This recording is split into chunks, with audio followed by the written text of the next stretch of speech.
Shri Gurubhyo Namaha children. We are in ratio analysis and today I am going to teach you how to calculate trade receivable ratios. So in the previous class I taught you how to calculate inventory turnover ratio. Now we are going to learn how to calculate trade receivable ratios or bills receivable ratios. Now sales can be credit sales or cash sales. When you sell your goods on credit, normally you will be giving them the credit period. Okay. So you would have already signed an agreement or it's the verbal agreement. Your debtors may pay within 15 days or 10 days or 1 month or 2 months. You would have given them some credit periods. Now, this ratio is calculated to find the velocity of the collection of cash from the trade receivables. Fine. Trade receivable ratio is the comparison of credit revenue from operations with the average trade receivable during the accounting period. So, it gives you the velocity of collection of cash from the trade receivables. Now, you will be using the following formula. Now, credit revenue from operations. Credit revenue from operation is your net credit sales. Okay, net credit sales. That means what? Total sales minus sales return. Fine. So credit revenue from operations divided by average trade receivables. Now what is average trade receivables? That's nothing but opening trade receivables plus closing trade receivables. Now in this you will be having debtors, your total debtors plus your bills receivable. Total debtors plus receivables receivable. Okay. In case opening debtors or opening bills payable is not given, then you have to take closing debtors and closing bills payable. Closing debtors and closing bills payable. Okay. Now see here, total receivable is total debtors plus bills receivable. Now credit revenue from operations, that is your net credit sales, is taken from the trade receivable turnover ratio, or as trade receivable arises only from credit sales. Now greater the trade receivable turnover ratio, greater is the efficiency of management in collecting whatever you have to receive. So your sundry debtors, when you sell your goods to your sundry debtors, you will always, you will have a credit period. Okay, the period in which they have to pay their cash. So the faster you are able to collect money from them, then better the ratio it is, because the cash is coming in. There's cash flow into your company, and you don't have your amount pending with your debtors. Fine. Now, how to calculate debt collection period?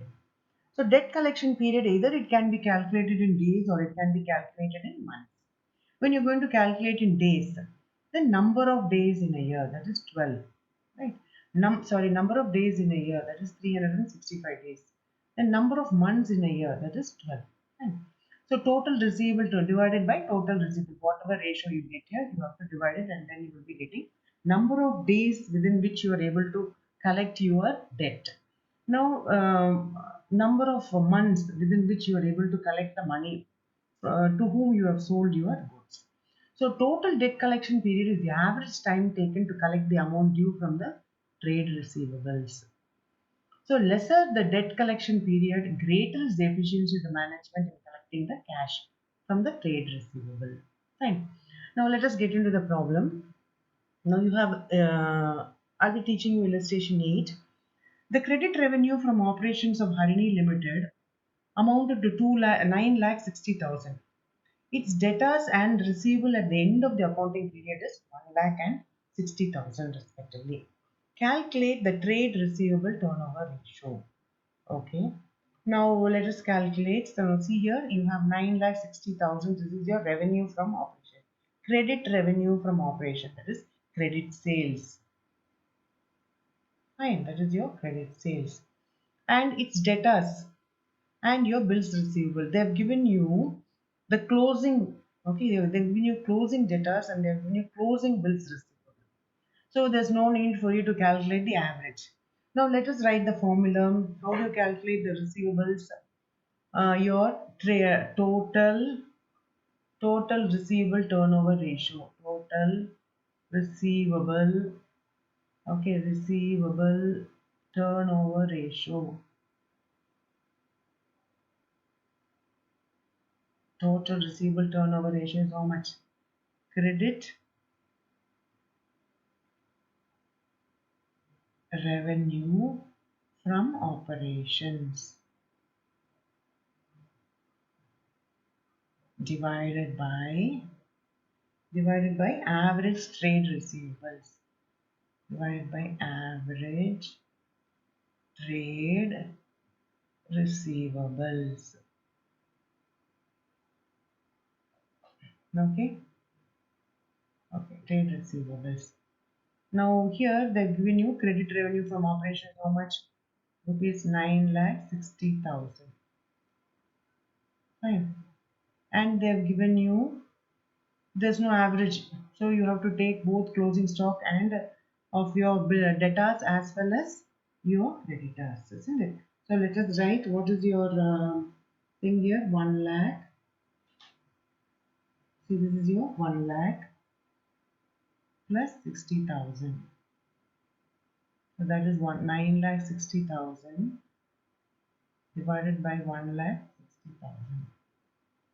Fine. Now let us cancel the numerator and the denominator. Now 16 will go in 96 how many times? 6 times. Fine. 6 times. This is your total receivable turnover ratio. Now let us calculate the debt collection period. Okay. Now let's just calculate that. Your debt collection period. Your debt collection period. Your debt collection period, they want it in months. So we'll do that number of months in a year divided by total receivables. Total receivables turnover ratio. So that is how 12. What is your total? Your receivable turnover ratio is 6. So 6 will go here 1, 6 will go here 2. So 2 months. So you are able to get your money back within 2 months from the date of your sale. Right. Now, shall we do a similar exercise problem? Okay. Now we go to exercise problem number 9. Right. Now this is your exercise problem number 9. The credit revenue from operations of Velavan Limited amounted to 10 lakhs. The debtors and the receivables at the end of the period is 1 lakh and then 1 lakh 40,000. You calculate the trade receivable turnover ratio and also the collection period in months. Okay, now it is going to be in months. So trade receivable turnover ratio. Trade receivable turnover ratio.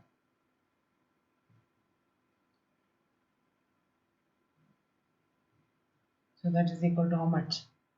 What is the formula for that? So credit. So that is credit revenue from operations. Credit revenue from operations divided by average credit receivable.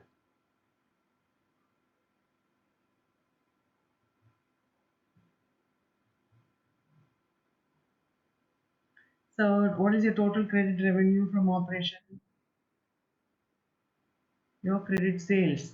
Okay, credit revenue from operations nothing but your credit sales. That is your net sale. Net sale means what? Total sales less your returns, right? Now that there's no need for you to find the average. They've given you only the closing, right? See at the end of the accounting period. So there's no need for you to find out the average. So let us add the sundry debtors and bills receivables together. So 1,10,000 plus 1,40,000. So read the problem very carefully. Okay. So don't be in a hurry to calculate the average because you need not calculate the average. If you calculate the average, then you will go wrong. Okay. in calculating the ratios. Now say here you have 10 lakhs divided by 1 lakh 10,000 plus 1 lakh 40,000. So 1 lakh 10 plus 1 lakh 40 is how much? Hmm? So 1 lakh 10 plus 1 lakh 40,000 is 2 lakh 50,000. Right? Now you have your 10 lakhs. So let us cancel 1, 2, 3, 4, 1, 2, 3, 4. So 25 will go here once, 25 will go here 4 times. So 4 times is your trade receivable turnover ratio. Now let us calculate debt collection period. Okay. So debt collection period is what? What is the formula for that? Number of months. They want you to calculate a number of months, right? So your debt collection period is number of months in a year divided by total receivable turnover ratio. So let us calculate that. Debt collection period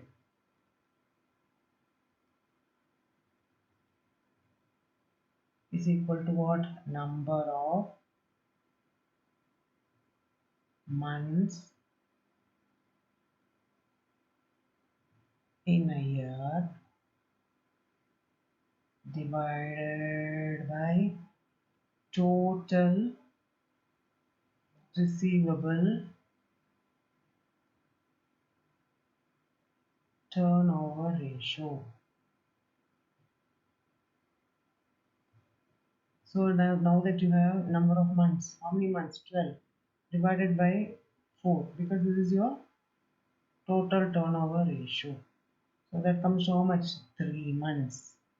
So you're able to collect your amount due from your sundry debtors within 3 months. In 3 months, you're able to collect it. Fine. So that's it, children. I've completed illustration 9 and exercise 9 for you. Next, we'll be seeing total payable turnover ratio. Right? Thank you, children. See you in the next class.